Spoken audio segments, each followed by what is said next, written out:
provinsi itu ada di Menara Gading, tugasnya adalah bagiin duit. Maka hari ini provinsi nggak bisa lagi begitu. Provinsi hari ini harus menjadi stimulator, harus menjadi regulator, dan harus menjadi motivator. Kenapa? Karena brandingnya hari ini sudah branding Jawa Barat. Kita tahu bahwa hari ini apapun komplain, itu komplainnya ke gubernur. Jalan desa rusak, komplain ke gubernur. Jalan kabupaten, komplain ke gubernur. Kemudian berbagai problem, sampai anak tidak mau makan aja komplain ke gubernur. Kan gitu. Kemudian anak tidak mau tidur, komplain ke gubernur. Anak tidak mau sekolah, komplain ke gubernur. Ini adalah sesuatu yang menurut saya ikonik, tetapi kalau tidak dicermati dan tidak hati-hati dalam melakukan pengelolaan bisa menjadi problem krusial, di mana nanti akan mengalami degradasi ketidakpercayaan orang. Karena ini adalah momentum orang percaya, dan orang percaya itu bukan perkara mudah. Maka hari ini kita harus bekerja dengan baik. Bekerja menjabat dengan saya, bukan mau tidur enak, bukan mau makan enak, bukan mau tidur nyenyak, bukan mau leha-leha, bukan mau jalan-jalan, tapi mau bekerja. Kenapa kita mau bekerja? Karena kita mengalami ketertinggalan kan. Nah, saya kan Pak Sekda berulang-ulang kan, kemudian misalnya angka lamanya sekolah ketertinggalan, jumlah pengangguran masih relatif tinggi, angka kemiskinan masih relatif tinggi, kemudian orang menjadi pelanggannya pinjol masih sangat tinggi, orang pelanggannya Bank Emok masih sangat tinggi. Berbagai hal Jawa Barat ranking pertama. Karena Jawa Barat berbagai hal ranking pertama itu disebabkan karena jumlah penduduknya yang sangat besar. Jumlah penduduk yang sangat besar memiliki konsekuensi pada 1% angka di Jawa Barat itu akan mempengaruhi statistik nasional. Untuk itu saya meminta pada semuanya hari ini untuk bekerja. Kenapa saya ajak ke sini? Biar tahu loh, kita ini taunya jangan kota Bandung saja. Kita mau nih Cirebon ini loh, problem jalannya ini, problem kebersihannya ini. Kemudian semua orang bergerak. Nah, kemudian kelautan misalnya, bukankah Cirebon itu adalah wilayah maritim? Bukankah Cirebon itu berasal kalimat caruban? Bukankah Cirebon itu terkenal dulu itu penghasil udang terbaik, kemudian penghasil terasi terbaik, penghasil kerupuk, begitu juga Indramayu. Apa sih yang mesti dilakukan? Kalau saya sederhana aja, membangun sebuah daerah, membangun sebuah wilayah, satu aja yang dilakukan pertama, kebersihan. Udah deh, sudah kebersihan aja. Sudah, saya punya target seluruh wilayah kelautan di Jawa Barat harus bersih. Seluruh daerah aliran sungai harus bersih. Kemudian seluruh muara harus bersih. Bagaimana harus bersih? Satu, nanti di desanya akan saya rubah cara berpikir masyarakatnya, cara tindakannya. Lomba desa, misalnya lomba kebersihan desa, lomba pembangunan desa, yang terbaik dapat 1 miliar. Apa sih yang saya lakukan? Sebenarnya saya lagi melakukan mencegah agar sampah tidak jatuh ke sungai. Kalau sampah jatuh ke sungai, nanti muaranya di laut. Kalau muaranya di laut, ekosistem laut hancur. Maka harus dimulai dari hulu. Dari hulu orang harus dipaksa. Nah, jangan takut dibully. Jangan takut Anda misalnya mendapat perlawanan. Jangan pernah takut. Kenapa? Karena perubahan selalu diawali dengan perlawanan. Gak ada perubahan tanpa perlawanan. Semua orang akan melawan. Kenapa orang akan melawan? Karena orang yang banyak yang dia mendapat status quo, dia mendapat kebahagiaan, dia mendapat rezeki dari kesemrawutan. Kekumuhan melahirkan rezeki bagi siapa? Bagi orang yang hidup dalam kekumuhan. Kemacetan melahirkan rezeki bagi siapa? Bagi orang yang hidup dalam kemacetan. Birokrasi yang lambat melahirkan rezeki bagi siapa? Bagi mereka yang hidup dari birokrasi yang lambat. Nah, rezeki itu harus dibuat menjadi rezeki berkah. Rezeki berkah itu hadir pada saat orang bahagia, bukan pada saat orang menderita.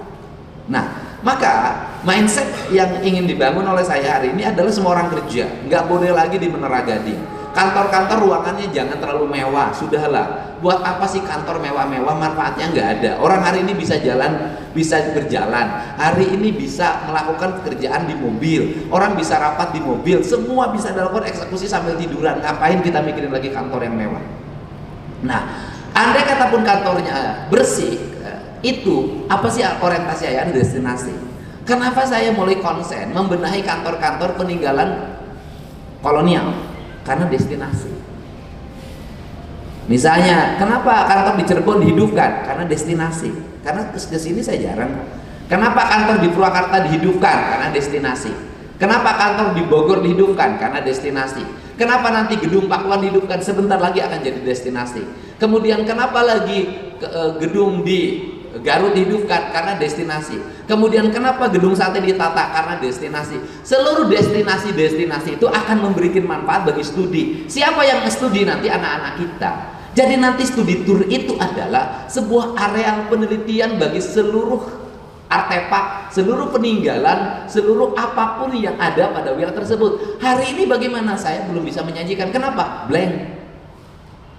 Kenapa blank? Anda pergi ke Gedung Pakuan, nanyain sejarah Gedung Pakuan, nggak ada tersaji dengan baik. Nggak ada orang klik kemudian cerita Gedung Pakuan itu apa. Nggak ada kok. Yang ada gambar-gambar. Saya ingin nanti setiap bangunan ada narasinya. Ada narasi manual dalam bentuk tulisan-tulisan yang indah. Ada narasi bukunya, buku biasa, buku cetak. Ada narasi digital. Maka saya berulang-ulang, penelitian sejarah buku Sunda hari ini tujuannya apa? Ensiklopedia, bukan buku cetak. Nanti buku cetak belakang. Kenapa? Karena hari ini orang melihat ensiklopedia untuk mengetahui. Nah, dari sini kita memulai peradaban. Peradaban dimulai dari digital dan kemudian, tetapi sekolah-sekolah diarahkan pada manual. Anda boleh deh, universitas terbaik di dunia apa? Di Amerika kan? Apakah di universitas terbaik itu ada wisuda di hotel berbintang? Tidak ada. Apakah di universitas terbaik itu ketika wisudaan mewah? Tidak. Pakai tenda biasa, Pak. Hanya Indonesia yang mengedepankan aksesoris. Hanya kita di Jawa Barat yang mengedepankan sesuatu yang seremonial. Rubah pola ini. Ganti dengan hal yang substansial, ganti pada tujuan. Seluruh anggaran-anggaran seremonial hapuskan, kecuali ritualitas, spiritualitas yang melahirkan spirit dan perubahan. Penting. Nah, ini cara bagaimana ingin maju.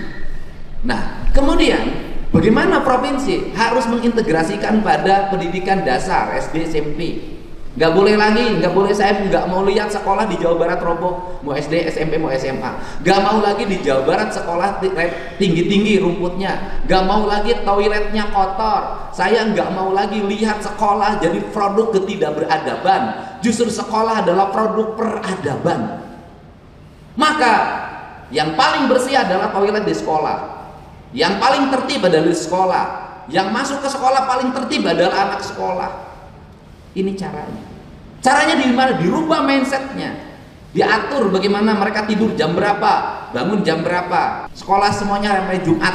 Jangan lagi kabupaten sampai Sabtu, provinsi sampai Jumat. Semua harus sama. Untuk apa? Membangun branding. Kemudian saya nggak mau lagi. Ya, ini sekolah ya, di depan saya aja, sekolah di depan mata saya yang setiap hari saya lewat. Itu SMA 2 Subang tuh. Pagarnya kubu. Rak sampahnya tinggi, di depannya semakin penuh dengan pedagang. Saya udah telepon bupatinya, bisa nggak tertibin? Aku nggak mau di depan sekolah ada pedagang. Harus tertib. Dan kemudian saya sudah punya rancangan. 1 kilometer menuju sekolah harus ada trotoar yang baik, harus ada tempat duduk bagi anak-anak, harus ada lampu, drainase harus baik. 1 kilometer menuju puskesmas harus ada jalan yang baik, harus ada drainase, harus ada trotoar. Ini peradaban. Kemudian 1 kilometer menuju kantor juga sama. Semua. Kenapa? Orang berjalan. Berjalan melahirkan peradaban. Nah, ini harus segera dibuat dalam rencana aksi yang memadai. Efisienkan seluruh belanja kita. Kita ingin nyampe target. Targetnya bukan ini target buat gubernur, kagak. Saya nggak mikir-mikir itu. Saya lagi berpikir bagaimana selama saya mimpin Jawa Barat mengalami perubahan, seluruh pegawainya bekerja, tidak leha-leha, turun ke lapangan, tidak banyak selfie-selfie nggak jelas, semua boleh selfie, semua boleh membuat YouTube, semua boleh IG, tapi semuanya pekerjaan, tidak boleh yang bukan pekerjaan, kecuali hari Minggu cerita tentang rumah dan keluarganya. Kemudian ini segera diintegrasikan. Nah, kemudian apa lagi? Problem kelautan, kemiskinan, Pak. Anak-anaknya nggak pada sekolah. Bagaimana? Ya nanti sekolah yang jurusannya kelautan di pantai, politeknik kelautan di pantai, jangan politeknik kelautan di gunung. Nah, arahkannya ke sana. Kemudian beasiswa, arahin dong anak-anak nelayan ini dikasih beasiswa di bidang kelautan. Terus apalagi problem kelautan, TPA, itu fokus kebersihan, TPA, berapa target TPA kita, yang akan kita lakukan, TPI, tempat pelelangan ikan, TPI. Nah, kemudian apalagi kampung nelayan. Saya ingin ada kampung-kampung nelayan yang indah. Negara lain kok bisa lautnya bersih? Negara lain bisa pantainya indah. Kenapa pantai kita selalu berantakan? Tidak boleh lagi laut di Jawa Barat, lautnya kumuh, lautnya kotor, harus lautnya indah. Apalagi di kelautan, siapin landasan-landasan pesawat kecil. Untuk apa? Untuk kerjasama dengan perhubungan. Untuk apa? Menangani bencana.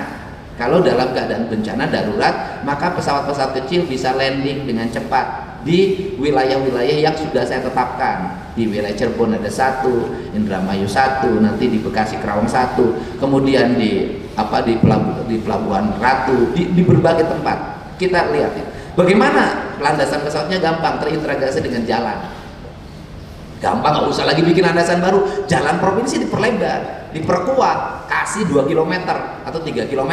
Pesawat turun seret, yang kecil-kecil itu. Untuk apa? Penanganan. Ini yang harus dilakukan, ini yang harus cepat ditangani, ini perhubungan. Nah, kemudian perhubungan nanti terintegrasi dengan siapa? PU. Bagaimana PU? PJU. Kemudian telekomunikasi, CCTV-nya terintegrasi. Dalam setiap sekian kilometer itu harus ada pusat pengendali jalan. Maka di situ dilengkapi oleh perangkat teknologi di mana orang bisa melihat kemacetan, orang bisa melihat lampu yang mati. Kan lampu yang mati bisa dilihat, Pak, secara digital. Lampu yang mati di mana, kan itu bisa terkoneksi. Lampu bisa titik-titik yang hidup mana aja, yang mati mana saja, nggak usah keliling, ya truk. Nah setelah itu ada piket. Piketnya apa? Mobil tuh turun ke bawah. Mobil turun ke bawahnya di siapa? Di situ ada petugas dinas perhubungan, di situ ada petugas satpol pp, di situ ada petugas PU. Kemudian untuk apa? Lihat. Nanti ada spanduk yang berantakan, ada PJU yang mati, kemudian ada drainase yang tersumbat. Terus apa lagi? Dalam setiap kilometer nanti lengkapi dengan mobil derek. Jadi ketika ada yang mogok, mobil derek turun, angkut gratis, kasihan sopir. Nanti banyak kemacetan terjadi apa? Mobil derekna datang 2 poe. Saya tahu yang begitu, detail saya. Nah itu buat peradaban. Ini kalau provinsi Jawa Barat bisa menciptain ini Pak, ini provinsi terkeren Indonesia Pak, taruhan saya. Nah ini kenapa? Karena kita wilayahnya besar, penduduknya tinggi, anggarannya kecil. Anggaran kita cuma 31 kalau normal. Tapi kalau dilihat, saya jelasin ya, itu kalau saya kemarin tidak punya kebijakan tentang pembebasan pajak kendaraan bermotor yang ke belakang, tahun ini Pemda Jawa Barat minus 1,5 triliun. Kenapa minus 1,5 triliun? Kan pajak kendaraan motornya tidak tercapai target. Kenapa tidak tercapai target? Kan itu mobil yang barunya sedikit, ditambah mobil listrik gratis, hilang. Apakah saya tahu persoalan itu? Sebelumnya tidak. Kenapa? Saya melakukan kebijakan dengan intuisi, saya nggak pernah baca. Intuisi saya mengatakan itu, saya harus melakukan itu. Kemudian dari intuisi itu kemudian melahirkan produk dan menutup seolah-olah saya tahu anggaran. Ya itu memang alam lagi membimbing ke sana. Jadi kalau ditanya Gubernur Jawa Barat panduannya apa? Alam, Pak. Saya panduannya rasa, panduannya hati. Sudah itu saya nggak lagi baca buku, nggak baca peta, nggak bawa data. Saya ngikutin aja alur alam kemana. Tapi nanti juga ketemu. Kenapa? Karena derajat tertinggi dalam ilmu pengetahuan adalah intuisi. Kalau belajar dari awal itu proses, tapi yang nanti intuisi. Kenapa? Anda punya banyak pengetahuan, Anda punya ilmu pengetahuan, Anda tidak punya intuisi yang kuat, pada akhirnya hanya menjadi wacana dan bahan berita serta bahan diskusi. Nah, ini yang harus dilakukan. Nah, kemudian bagaimana layanan? Saya ingin rumah sakit Al Ihsan itu menjadi rumah sakit yang kualifikasinya sama dengan Hasan Sadikin, sehingga harapan rakyat Jawa Barat tidak tertumpuk di Hasan Sadikin. Tetapi di balik itu rumah sakit anak cabangnya yang terhampar di berbagai daerah harus ditingkatkan kualitasnya. Tetapi di balik itu Dinas Kesehatan Provinsi harus berinovasi agar apa? Agar rumah sakit daerah bisa menjadi wilayah di mana provinsi bangun investasi di situ. Untuk apa? Nggak usah bangun rumah sakit baru, tetapi rumah sakit yang ada kualifikasinya ditingkatkan. Integrasi saja provinsi dengan kabupaten kota, sehingga rakyat Jawa Barat punya tempat. Tetapi di balik itu apa yang harus kita lakukan? Bukan menggiring orang pergi ke rumah sakit. Di balik itu kita harus merubah mindset rakyat Jawa Barat untuk sehat, tidak usah ke rumah sakit. Bagaimana membangun mindset agar sehat? Bagaimana caranya? Caranya adalah membuat sistem di mana dokter ditempatkan di setiap desa, diukur pendapatannya berdasarkan jumlah orang yang sehat, bukan jumlah orang yang sakit.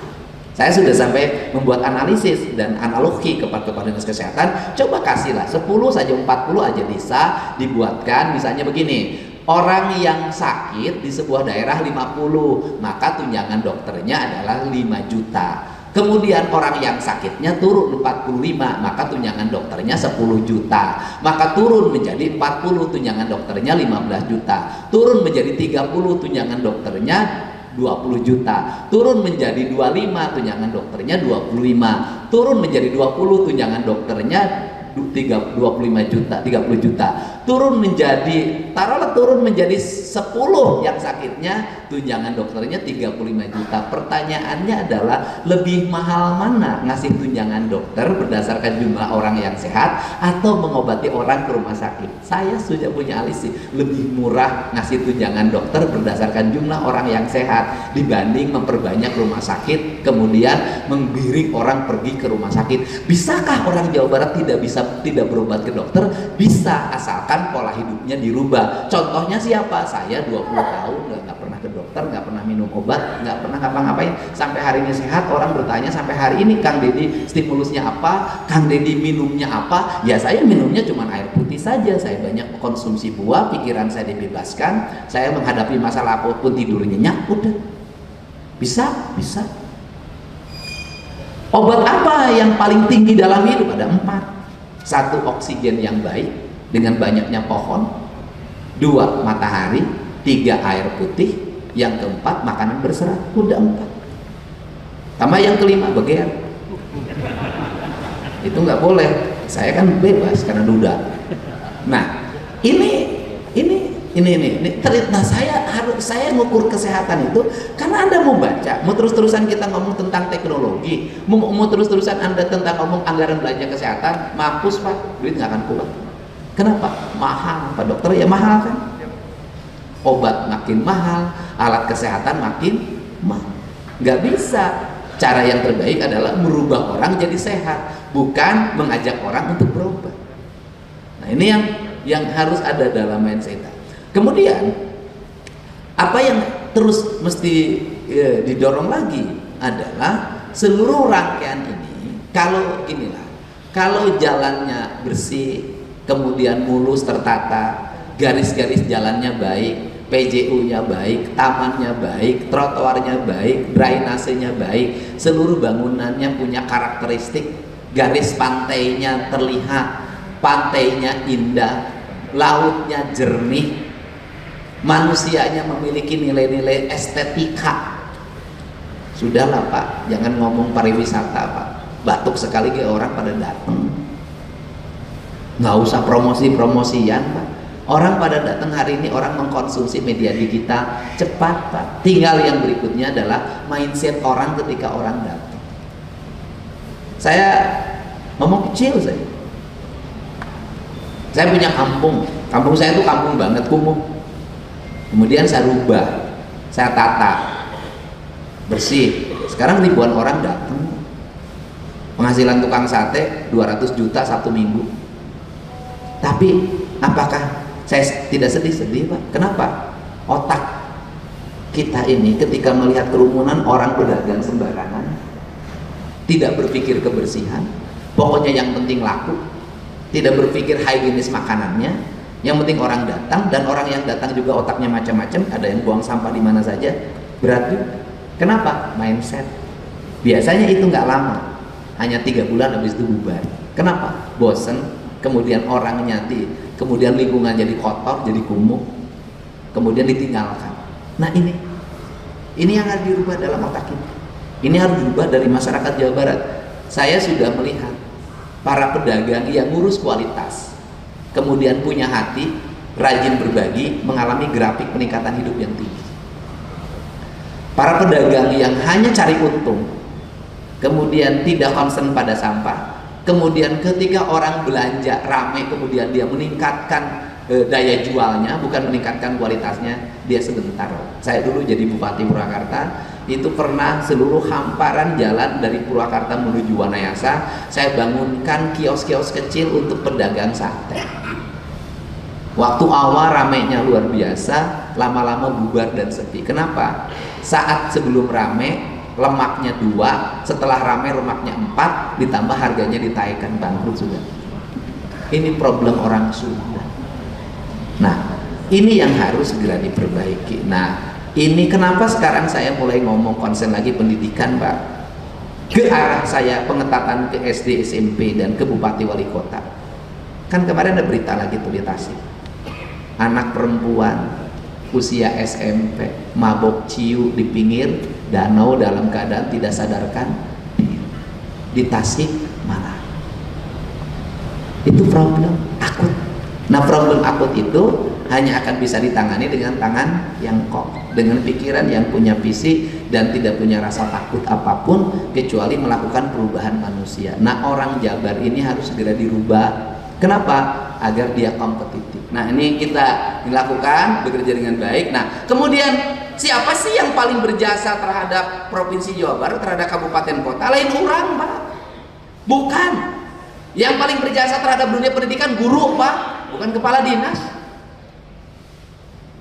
Yang paling berjasa terhadap PU saha? Anu nyieun jalan, Pak, tukang aspal, tukang ngagali, tukang nembok, mereka yang paling berjasa, Pak. Sok sia. Leungit kepala dinas ngaspal bisa jalan, tapi leungit tukang aspal aya kepala dinas nggak bisa, Pak. Ya kan? Leungit kepala perkim, asal aya tukang tembok jeung tukang ngaduk jalan, Pak. Tak, kemudian kepala perkim ada, nu ngaduk eueuh, nu nembok eueuh, moal bisa. Gitu loh. Dokter yang hebat harus punya apa? Harus punya perawat yang hebat.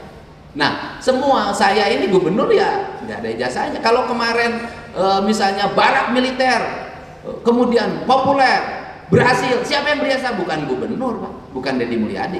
Yang berjasa pelatih dari jajaran TNI, itu yang paling berjasa. Makanya saya 25 juta, 10 juta mereka paling berjasa.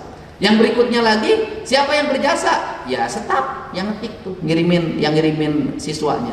Berikutnya lagi siapa? UPT. Berikutnya siapa lagi? Sekretaris Dinas Pendidikan. Waktu itu PLH, PLT. Tapi ka stres ku aing carikan siar kilu ka aing moal, sia ngalawan ka aing moal. Nah, saya begitu orangnya. Harus ini, jam ini, harus berhasil. Sekarang kerjakan, harus begitu. Kenapa? Momentum itu cuma datang 1 kali, tidak pernah datang 2 kali. Kenapa kita main bola itu selalu gagal dalam mengeksekusi? Keraguan dalam mengeksekusi, ketidaktepatan dalam mengeksekusi, salah mengambil momentum. Jadi bahwa pembangunan itu momentum, menanam pohon itu momentum, semuanya dalam momentum. Momentum itu siapa sih ini? Kalau Nabi itu diberikan wahyu, kalau kita diberikan ilham. Ini. Makanya jangan aneh kalau mobil saya kalau sudah maju mundur lagi. Itu apa? Saya melihat sesuatu yang saya waktu itu juga harus balik lagi. Itu saya selalu mengikuti itu. Misalnya kata ajudan saya kanan, kalau kata saya kiri nggak bisa, kiri nggak bisa. Aingnya yang tadinya nggak bisa. Kenapa? Ajudan saya nggak tahu apa yang terjadi sebelah kiri, hati saya bisa membaca apa yang terjadi di sana. Ini yang penting bagi kita. Ini penting bagi kita motif. Nah, terakhir, apa tujuan kita? Tujuan kita kemajuan, Pak. Saya boleh cerita. Orang Jawa Timur itu mewarisi spirit dari Majapahit. Orang Jawa Tengah mewarisi spirit banyak kalau Jawa Tengah. Di antaranya mewarisi spiritnya Mataram. Nah, orang Jawa Barat mewarisi spiritnya Pajajaran. Orang Sulawesi, orang Sumatera Selatan mewarisi spiritnya Sriwijaya. Kita mewarisi itu. Kita punya leluhur yang hebat, masa kita nggak bisa mewujudkan? Masa kita nggak bisa bangun peradaban? Masa kita nggak bisa? Masa bangsa kita Provinsi Jawa Barat menjadi provinsi yang dilecehkan? Nggak bisa. Ini harus ke depan. Nah, terakhir, teknologi. Bagaimana? Oke, saya nggak akan ngomongin saya. Dah. Apa kelemahan dari dinas? Kurang update. Kenapa kurang update? Tidak menarik.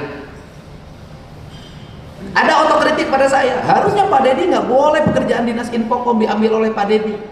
Harusnya yang memposting-posting itu dinas Infocom eueuh nu maca, eueuh nu lalajo peks ya, tayangkeun di fokus dinas Infocom, saeutik malaikna gitu. Kenapa? Geus jenuh ku ngaran dinasna gitu. Ah, teu rame, macam teu rame, normatif. Bagaimana? Ya sudah, nanti saya kasih arahan bagaimana membuat sesuatu menjadi menarik. Ya sudah, daripada susah di dinasnya masing-masing, seluruh pekerjaan dinas teknis yang itu pekerjaannya bisa dinikmati oleh masyarakat, dilihat oleh masyarakat, saya kasih ruang 2 menit di YouTube saya atau 3 menit, kan lama. Hari ini saya lagi posting jalan terus karena itu yang menjadi pembicaraan. Besok misalnya cerita pasar, cerita harga. Cerita harganya ini jangan kebiasaan.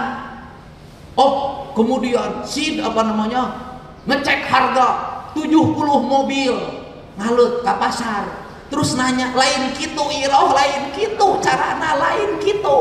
Kepala dinas indah isuk-isuk sebagai istri balanya ke pasar, beli video bari nanya eta balanya normal, lain alut-alutan marah kayak baju Pemda gelas aing nelpon ge.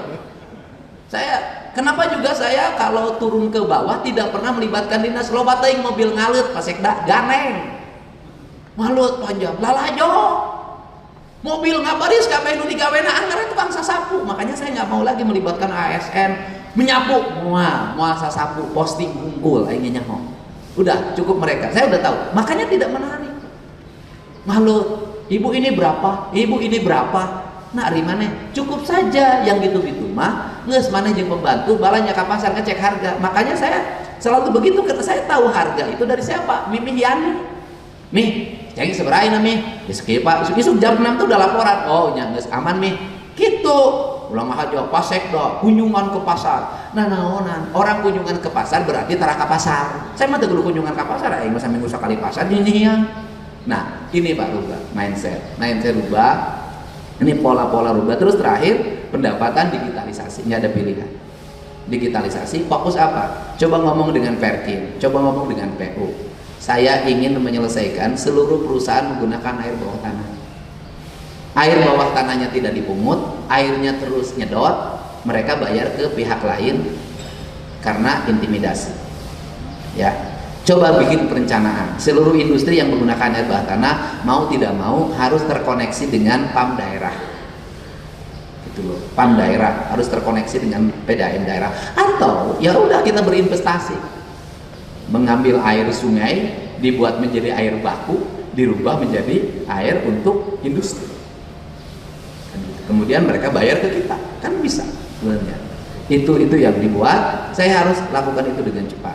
Nah, terakhir, Dinas Pendidikan segera baca pangsa pasar. Berapa kebutuhan industri yang ada di Jawa Barat hari ini? Cirebon butuh berapa ribu, Indramayu butuh berapa ribu, kemudian Subang butuh berapa ribu, Purwakarta butuh berapa ribu, Bekasi butuh berapa ribu, Karawang butuh berapa ribu, Bogor, Sumedang, Bandung butuh berapa ribu jumlah. Masukkan dalam angka statistik, kemudian konekkan dengan tingkat angkatan kerja kita, kemudian dorong Dinas Tenaga Kerja atau kalau agak lambat biar saya sendiri yang mengambil alih melaksanakan, kemudian terkoneksi dengan sistem layanan lamaran kerja online. Tidak lagi orang ngantri kayak di Bekasi pakai job fire, orang puluhan ribu numpuk. Saya tegur bupatinya, saya tidak ngira begitu, saya nggak boleh lagi begitu.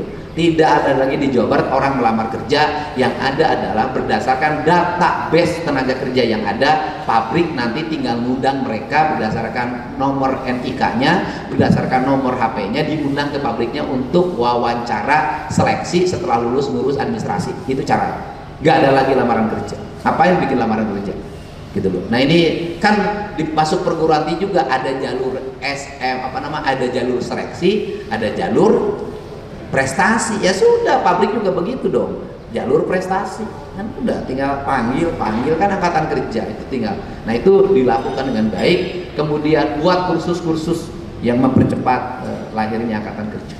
Barangkali itu saja, saya ucapkan terima kasih pada semuanya. Selamat bekerja, tak ada kata lambat, harus dilakukan dengan cepat, berani ngambil resiko. Saya minta orang yang bersama saya berani ngambil resiko, karena seorang pemimpin itu lebihnya satu, berani ngambil resiko. Jangan semuanya berdasarkan data-data APBD yang ada. Kita bisa berikhtiar dengan anggaran-anggaran yang lain.